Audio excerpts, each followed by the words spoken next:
Good. Welcome to the next session on IPCP, our coaching pathway. The next one is running now in February 27 next year. These videos to support you in understanding why you should be joining that. So this evening or last night, Jay ran a session and we ran into the coach's cognitive biases. So we're going to explore slightly that with the Headley and see how that is valuable and necessary for you to be across. Any questions that you have about the coaching pathway, when this video gets posted, put them in the comments and then Jay or I will respond directly to you. So Jay, cognitive biases from the coach perspective, what are you discovering? Not so much what I'm discovering. I've known that the coach needs to do the work to get their stuff out the way. Otherwise, that's going to get projected upon the client. What the cohort is really starting to realize is how prevalent that is without the work. It's a bit like trying to understand a book by reading the first chapter. You can't understand the whole book. You can't go deeply into it. So a lot of coaches think they know themselves.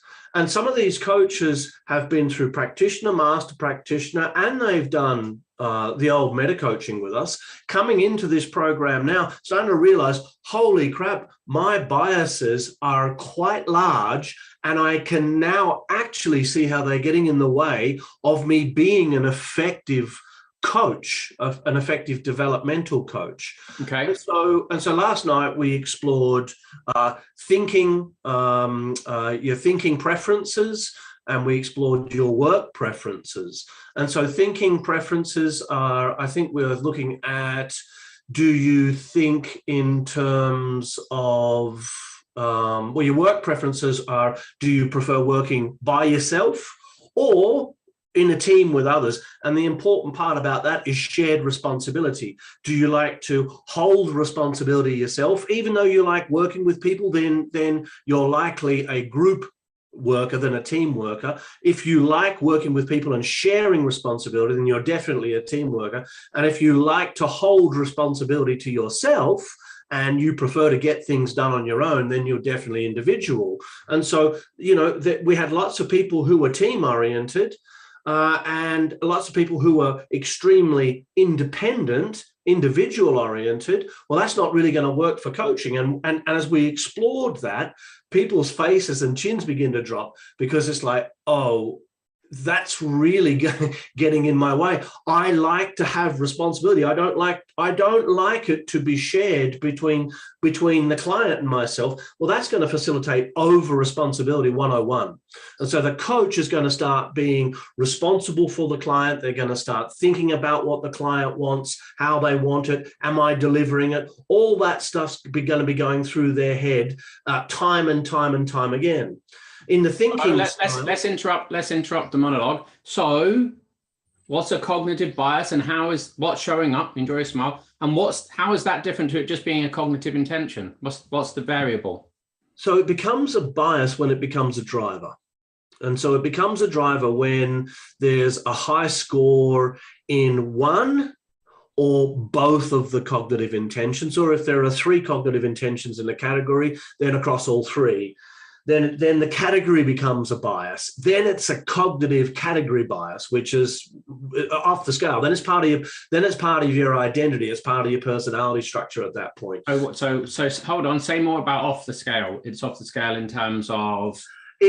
So an example in perspectives. One person in the group had 90% first person, 95% second person, 100% third person. Right. That means that perspectives are now part of their identity. I said, tell me about how perspectives are part of your identity. She said, all I talk about is perspectives. I live, I dream, I think about perspectives. I'm constantly correcting people's language. It's like it's part of her identity. That's why it's so strong across the category. So the whole category becomes a driver. How does that play out as a bias for that student particularly, without going into who that was? because they'll be constantly just coming back to perspectives. They won't be referencing anything else other than perspectives. They won't be referencing cognitive biases. They won't be referencing beliefs. They won't be referencing values. They'll just go, this is a perspective problem, because that's all there is. It's like tunnel vision. And so suddenly, well, that's your perspective, in his or her relationships, primary relationships. Well, that's your perspective, sweetheart. It's not my perspective. Can you hear how subjective that is? They're getting into arguments over whose perspective it is, because it's part of the identity structure now. Yeah. And so the bias is what, though? The bias is a category bias.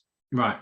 Yeah. Whereas if a person had a bias for second person perspective, and their score in second person perspective was 60%, and their score in first and third person perspective, let's say, was 25-30%, then second person perspective becomes a driver. Therefore referencing what you think other people are thinking and referencing what you think other people are feeling becomes a driver bias for you. Sure. Good. Okay.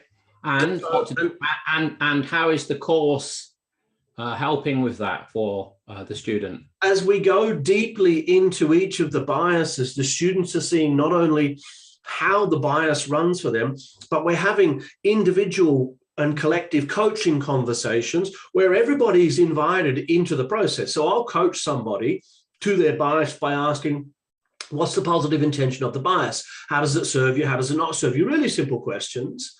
As you sit back, do you have permission to be able to expand your thinking to include the other perspectives, to include the other views within that category? Stuff like that. But then we'll slow it down. And we'll go, what question would you ask here across the cohort?